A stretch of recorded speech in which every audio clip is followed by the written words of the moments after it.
کل ہند مجلس اتحاد المسلمین کی جانب سے مہاراشٹرا اسمبلی انتخابات میں زبردست اور پرجوش انداز میں حصہ لینے کی تیاریاں جاری ہے، جبکہ تاحال مجلس نے اپنے 9 امیدواروں کا اعلان کیا ہے۔ تاحال MIM کی جانب سے اعلان کردہ امیدواروں میں 2 موجودہ اراکین اسمبلی کو ٹکٹ دینے کے علاوہ دیگر 7 امیدواروں کے ناموں کا بھی اعلان کیا گیا ہے۔ مفتی محمد اسماعیل قاسمی کو مالیگاؤں اور ڈاکٹر فاروق شاہ کو دھولیا سے دوبارہ امیدوار بنایا گیا ہے۔ اسی طرز پر سابق رکن پارلیمان امتیاز جلیل کو اورنگ آباد ایسٹ اور ناصر صدیقی کو اورنگ آباد سینٹرل سے امیدوار بنایا گیا ہے۔ پارٹی نے حلقہ اسمبلی بائکلا سے فیاض احمد خان، ممبرا کلوا سے سیف پٹھان، ورسوا سے رئیس لکشریا کو انتخابی ٹکٹ دیا ہے۔ صدر مجلس بیرسٹر اسد الدین اویسی نے اس مرتبہ انتخابات میں پچھڑے طبقات سے تعلق رکھنے والے افراد کو بھی الیکشن ٹکٹ دیا ہے۔ ان میں سانگلی کے مرج اسمبلی حلقے سے مہیش کمار مہادیو کامبلے، مرتضی پور حلقے سے سمراٹ مانک راؤ کو مجلس کا امیدوار نامزد کیا گیا ہے۔ توقع کی جا رہی ہے کہ اس مرتبہ مجلس اتحاد المسلمین کی جانب سے بہترین مظاہرہ کیا جائے گا اور عوامی مسائل کو لے کر عوام کے درمیان امیدوار جائیں گے۔ مجلس اتحاد المسلمین نے یہ بھی فیصلہ کیا ہے کہ انتخابی مہم کے لیے اپنے سینئر قائدین کو مہاراشٹرا روانہ کیا جائے۔ اس مہاراشٹرا MIM یونٹ نے امید جتائی ہے کہ مجلس کے تمام امیدوار کو عوام منتخب کرے گی۔ وقف ترمیمی بل 2024 پر نظر ثانی کے لیے تشکیل دی گئی مشترکہ پارلیمانی کمیٹی JPC کے اجلاس میں پیر کو ایک بار پھر گرما گرم ماحول دیکھا گیا۔ اپوزیشن کے اراکین پارلیمنٹ نے احتجاج کرتے ہوئے الزام لگایا کہ فرضی پیشکشوں پر بحث کی جا رہی ہے، خاص طور پر دہلی وقف بورڈ کی جانب سے پیش کی گئی رپورٹ کی صداقت پر سوالیہ نشان ہے۔ اپوزیشن کے ارکان پارلیمنٹ نے دہلی کے وزیر اعلیٰ آتشی مارلینا کے JPC چیئرمین جگدمب کپال کو لکھے ایک خط کا حوالہ دیا، جس میں درخواست کی گئی کہ وقف املاک سے متعلق مبینہ بے ضابطگیوں کی وجہ سے رپورٹ کو نظر انداز کیا جائے۔ اس کے بعد حکمران اور اپوزیشن پارٹیوں کے ارکان پارلیمنٹ کے درمیان زبردست مباحثہ ہوا اور اپوزیشن ارکان نے میٹنگ سے واک آؤٹ کیا۔ بعد میں وہ میٹنگ میں واپس آ گئے، لیکن بل پر حکمران پارٹی کے ارکان پارلیمنٹ کے ساتھ مباحث ہوتے رہے۔ پیر کو JPC نے دہلی، ہریانہ، پنجاب اور اتراکھنڈ کے وقف بورڈ کے ساتھ ساتھ سابق ججوں کے ایک گروپ، کال فار جسٹس اور وقف کرایہ دار ویلفیئر ایسوسی ایشن کی نمائندگیوں کی بھی سماعت کی۔ بہار کے MP پپو یادو نے لارنس بشنوی گینگ سے انہیں موصول ہوئی دھمکیوں کے بعد Z زمرے کی سیکورٹی کی درخواست کی ہے۔ انہوں نے کہا ہے کہ مرکزی اور بہار دونوں حکومتیں ان کو تحفظ فراہم کرنے کی ذمہ دار ہیں۔ ایک ایسے وقت میں جب بشنوی گینگ ملک بھر میں مختلف معاملات میں ملوث ہیں، انہوں نے ایک MP کی حیثیت سے گینگ کی مخالفت کی ہے، جس کے بعد بشنوی گینگ سے انہیں دھمکیاں موصول ہو رہی ہے۔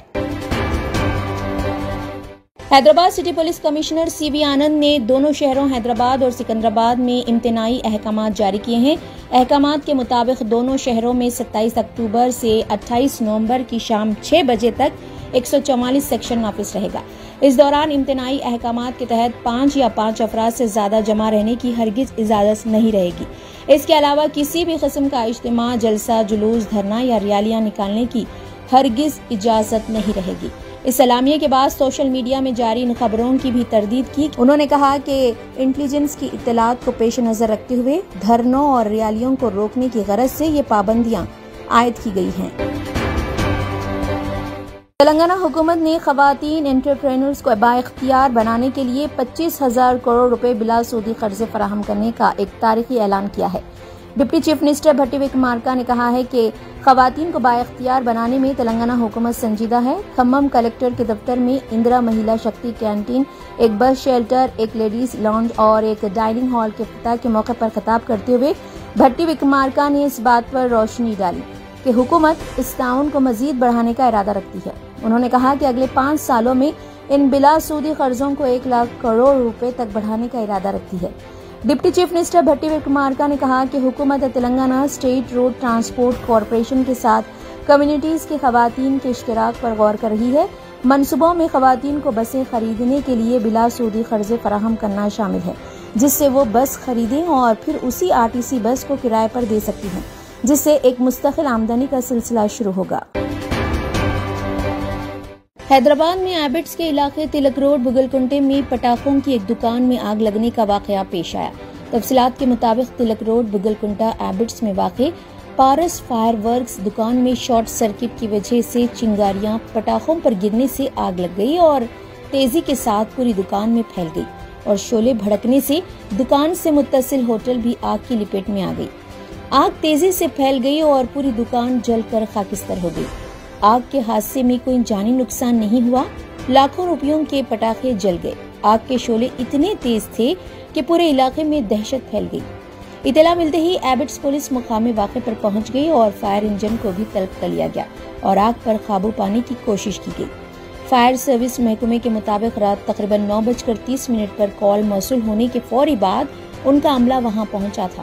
اس حادثے میں کچھ گاہک زخمی ہونے کی بات کہی گئی ہے، تاہم اس دکان سے لگی ہوٹل کو کافی نقصان ہوا، جبکہ خود اس دکان میں موجود پٹاخے جل کر خاکستر ہو گئے۔ سوشل میڈیا میں وائرل ہوئی ویڈیو کلپ میں دیکھا جا سکتا ہے کہ آگ لگنے پر کس طرح گاہک بھاگتے ہوئے نظر آئے۔ پولیس کے اعلیٰ عہدیداروں نے مقامی حادثے کا تفصیلی معائنہ کیا اور بتایا کہ بغیر اجازت نامے لیے ہوئے اس مصروف ترین علاقے میں پٹاخوں کی دکان چلائی جا رہی تھی، اس پر بھی کیس درج کیا جا رہا ہے۔ تلنگانہ کانگریس حکومت کی جانب سے اعلان کردہ میٹرو کوریڈور کی تکمیل کے بعد پرانی شہر حیدرآباد اگلے 4 سالوں میں میٹرو ریل نیٹ ورک میں شامل ہو جائے گا۔ حال ہی میں ریاستی حکومت نے حیدرآباد میٹرو کے دوسرے مرحلے کے لیے تفصیلی پروجیکٹ رپورٹ کو منظوری دے دی ہے۔ حیدرآباد میٹرو کا دوسرا مرحلہ 5 کوریڈورز میں 76.4 کلومیٹر کا جملہ فاصلہ طے کرے گا، بشمول MGBS تا چندرائن گٹا روٹ، جو میٹرو ریل کو حیدرآباد کے پرانے شہر تک لے جائے گا۔ DPR کی کابینہ کی منظوری کے ساتھ پروجیکٹ اب آگے بڑھ سکتا ہے اور حکام حتمی منظوری کے لیے مرکزی حکومت کو رپورٹ پیش کرنے کی تیاری کر رہے ہیں۔ واضح رہے کہ کانگریس پارٹی نے اپنے انتخابی منشور میں پرانے شہر میں میٹرو ریل لانے کا وعدہ کیا تھا، جسے اس نے پورا کیا ہے۔ تلنگانہ کے آصف آباد ضلع کے کاغذ نگر منڈل میں ایک مسلم نوجوان موب لنچنگ کا نشانہ بنایا گیا، جس میں وہ شدید طور پر زخمی ہو گیا۔ اس نوجوان کی شناخت مترنڈی گاؤں سے تعلق رکھنے والے عابد حسین کے طور پر کی گئی ہے، جو اسی گاؤں موضع میں ایک غیر مسلم لڑکی کے ساتھ گھومتا ہوا پایا گیا تھا۔ پکڑے جانے کے بعد نوجوان کو درخت سے باندھ کر اور پھر بعد ازاں سڑک پر ہجومی تشدد کا نشانہ بنایا گیا۔ اس واقعے کی اطلاع پر پولیس وہاں پہنچی، تاہم ہجوم نے پولیس پر بھی حملہ کر دیا اور پولیس کی گاڑی کو بھی نقصان پہنچایا۔ پولیس نے کافی جدوجہد کے بعد اس نوجوان کو بچانے میں کامیابی حاصل کی۔ تلنگانہ کابینہ نے گوشہ محل پولیس اسٹیڈیم کی زمین پر عثمانیہ اسپتال کی نئی عمارت کی تعمیر کو منظوری دے دی ہے۔ وزیر پی سرینواس ریڈی نے کابینی فیصلوں سے میڈیا کو واقف کرواتے ہوئے کہا ہے کہ چیف منسٹر ریونت ریڈی نے عثمانیہ اسپتال کی نئی عمارت کے لیے گوشہ محل پولیس اسٹیڈیم کی اراضی کا انتخاب کیا تھا۔ اس سلسلے میں کابینہ نے اس فیصلے کو منظوری دے دی۔ پولیس اسٹیڈیم کی اراضی محکمہ صحت کو منتقل کرتے ہوئے اس پر عثمانیہ اسپتال کی نئی عمارت تعمیر کی جائے گی۔ واضح رہے کہ اسپتال کی موجودہ عمارت کافی مخدوش ہو چکی ہے اور سابق BRS حکومت نے مخدوش عمارت کو منہدم کرتے ہوئے نئی عمارت کی تعمیر کا فیصلہ کیا تھا۔ تاہم ہیریٹیج عمارتوں کے تحفظ کی جدوجہد کرنے والے جہدکاروں نے ہائی کورٹ سے رجوع ہو کر رکاوٹ پیدا کر دی تھی، تاہم رکاوٹیں دور ہو چکی ہے اور بہت جلد تعمیری کاموں کا آغاز ہو جائے گا۔ تلنگانہ میں صحافیوں کے ساتھ انصاف کرنے کے اپنے وعدے کے مطابق ریونت ریڈی حکومت اقدامات کو یقینی بنا رہی ہے۔ ورکنگ جرنلسٹوں کے لیے ایکریڈیشن کارڈز کی اجرائی کے سلسلے میں رہنمایانہ خطوط طے کرنے کے لیے ریاستی حکومت کی جانب سے قائم کردہ خصوصی کمیٹی کا پہلا اجلاس حیدرآباد میں منعقد ہوا۔ میڈیا کمیٹی کے صدر نشین کے سرینواس ریڈی کی صدارت میں منعقدہ اجلاس میں کمیٹی کے ارکان عامر علی خان، نیوز ایڈیٹر سیاست و رکن قانون ساز council, editor Andhra Jyothi K Srinivas, political editor Hindu R Ravi Kanth ready, senior photo journalist کے سری ہری، جوائنٹ ڈائریکٹر اطلاعات و تعلقات عامہ DS جگن نے شرکت کی۔ ایکریڈیشن کارڈز کی اجرائی کے سلسلے میں ریاستی ہائی کورٹ کا حالیہ فیصلہ اور موجودہ رہنمایانہ خطوط کا جائزہ لیا گیا۔ پرنٹ اور الیکٹرانک میڈیا کے علاوہ دیگر میڈیا کو ایکریڈیشن کارڈز کی اجرائی کا جائزہ لیا گیا۔ رہنمایانہ خطوط طے کرنے کے لیے جرنلسٹ یونینوں، ایسوسی ایشنوں، پریس کلب اور دیگر انفرادی صحافیوں سے تحریری طور پر تجاویز طلب کی گئی ہے۔ تحریری تجاویز 15 نومبر تک جوائنٹ ڈائریکٹر محکمہ اطلاعات و تعلقات عامہ کو موصول ہو جانی چاہیے۔ بنجارہ ہلز میں واقع سڑک کے کنارے لگائے گئے مشہور فوڈ سٹال سے موموز کھانے کے بعد ایک خاتون کی موت واقع ہوئی، جبکہ تقریباً 50 افراد بیمار ہو گئے۔ یہ واقعہ حیدرآباد کے بنجارہ ہلز پولیس اسٹیشن حدود میں پیش آیا۔ اس سلسلے میں بنجارہ ہلز پولیس اسٹیشن میں شکایت بھی درج کروائی گئی ہے۔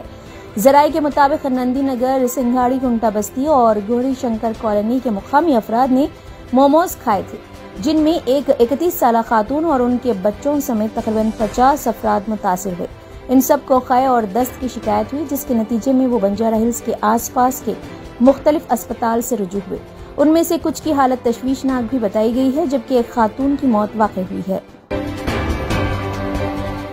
BRS کے working president KT Rama Rao کے برادر نسبتی راج پکالا نے پیر 28 اکتوبر کو تلنگانہ ہائی کورٹ سے رجوع کیا اور موکیلا پولیس کی جانب سے انہیں نوٹس جاری کرنے کے بعد گرفتاری کے خلاف تحفظ فراہم کرنے کی درخواست کی۔